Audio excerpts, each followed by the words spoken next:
আজ আপনাদের সামনে হাজির হয়েছে। আপনারা সাক্ষী 2009 সাল থেকে শুরু করে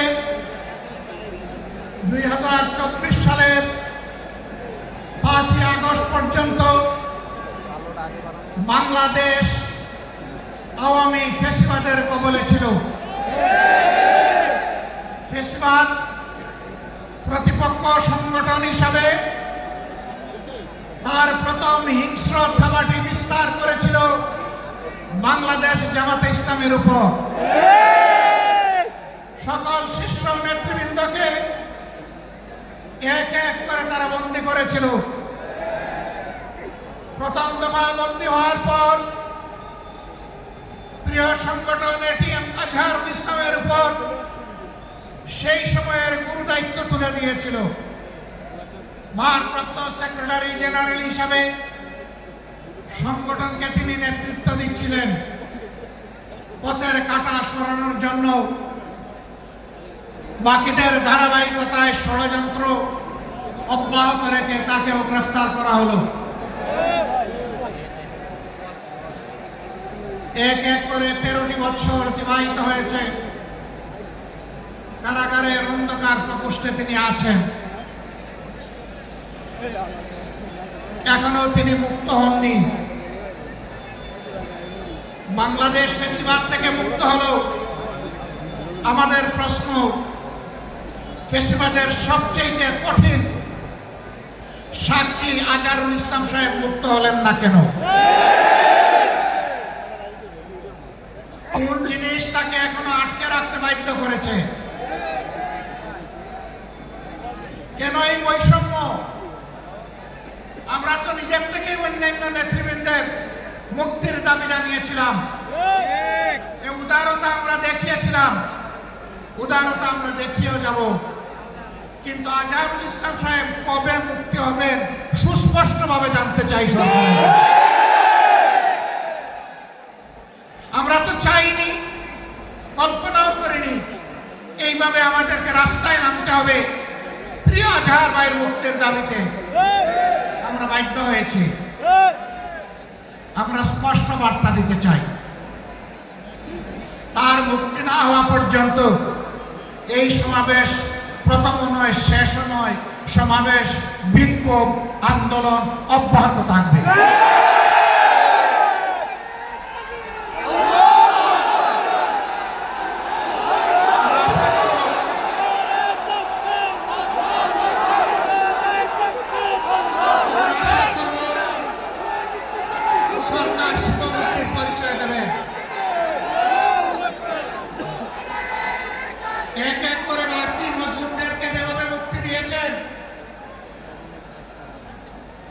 সর্বশেষ মজলুমটাকেও দেশবাসীর বুকে মুক্তি দিয়ে ফিরিয়ে দিন। তার জীবনের যে 13টি বছর হারিয়ে গেল, এগুলা কেউ ফিরিয়ে দিতে পারবেন না।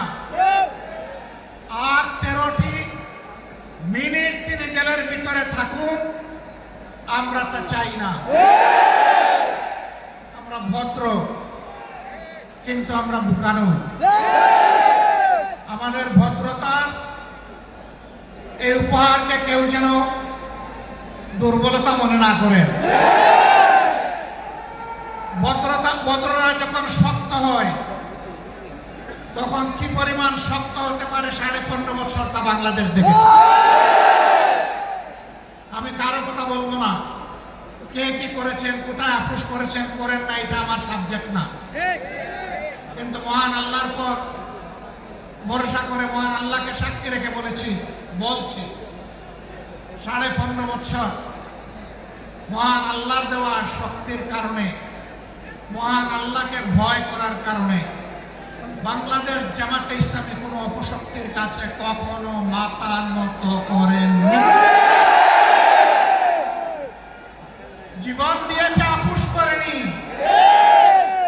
বহু আপোষের প্রস্তাব আমাদের কাছে এসেছিল। ফাঁসির কাস্টে নেতৃবৃন্দকে পাঠিয়ে দেওয়ার আগে জনে জনে দফায় দফায় প্রস্তাব এসেছিল।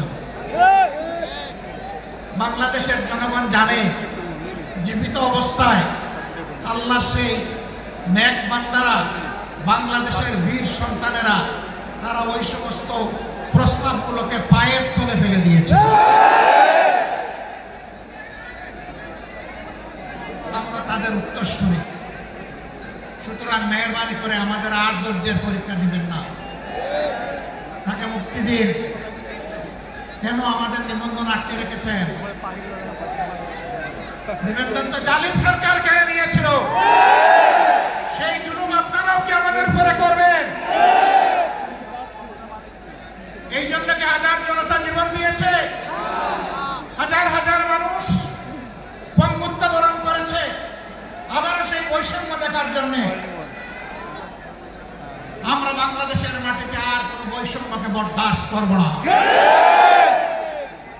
সকল বৈষম্যের কবর রচনা না হওয়া পর্যন্ত আমাদের আন্দোলন অব্যাহত থাকবে ইনশাআল্লাহ। আমি প্রিয় সহকর্মীদের কাছে জানতে চাই, 15.5 বছর জীবন দিতে যেমন ভয় করেন নাই, গুলির সামনে বুক পেতে দিতে ভয় করেন নাই, সর্বশেষ জুলাই আন্দোলনে শরীক হয়ে যেমন করে দেশপ্রেমের দায়িত্ব এবং দেশপ্রেমের প্রমাণ পেশ করেছেন, একটি মানবিক বাংলাদেশ, বৈষম্যহীন বাংলাদেশ গড়ে তোলা পর্যন্ত আপনারা কি একই লড়াই করার জন্য প্রস্তুত আছেন?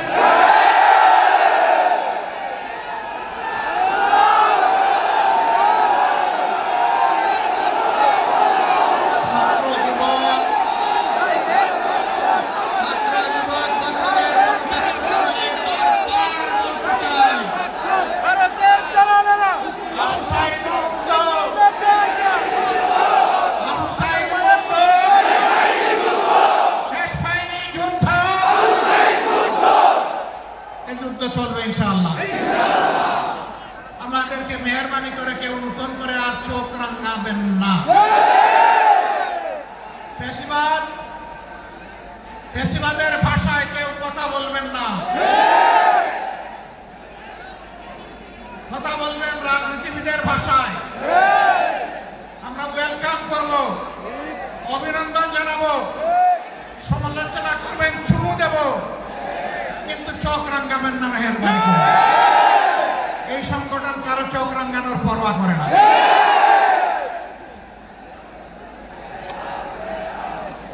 আমার সম্মানিত ভাইরা, দেশের বিরুদ্ধে, জাতির বিরুদ্ধে অতীতেও ষড়যন্ত্র ছিল। ফ্যাসিবাদের পতনের পরেও ষড়যন্ত্র অব্যাহত আছে। এক এক করে আল্লাহ তাআলা সকল ষড়যন্ত্রকে ব্যর্থ করে দিয়েছেন। আমরা আশাবাদী একটা ঐক্যবদ্ধ জাতি আগামীতেও সকল ষড়যন্ত্র আল্লাহর সাহায্যে ব্যর্থ করে দেবে ইনশাআল্লাহ। তাই আমার শেষ আবেদন, আসুন দল মতের ঊর্ধ্বে উঠে আমরা সব ধরনের ফ্যাসিবাদের বিরুদ্ধে আমরা রুখে দাঁড়াই। আল্লাহ রাব্বুল আলামিন আমাদের ভাই এটিএম আজহারুল ইসলামকে অবিলম্বে সসম্মানে আমাদের বুকে ফিরিয়ে দিন। আমিন। তাকে মুক্ত বাতাসে শ্বাস নেওয়ার তৌফিক আল্লাহ তাআলা দান করুন। আমিন। আমরা বিশ্বাস করি আসমান জমিনের মালিকের ইশারাই সর্বোচ্চ ইশারা, তার ফয়সালাই চূড়ান্ত ফয়সালা। আমরা মহান রবের দরবারে সেই ফয়সালা কামনা করছি। আপনাদের সকলকে আজকের এই আয়োজন সফল করার জন্য প্রিয় সংগঠনের পক্ষ থেকে আন্তরিক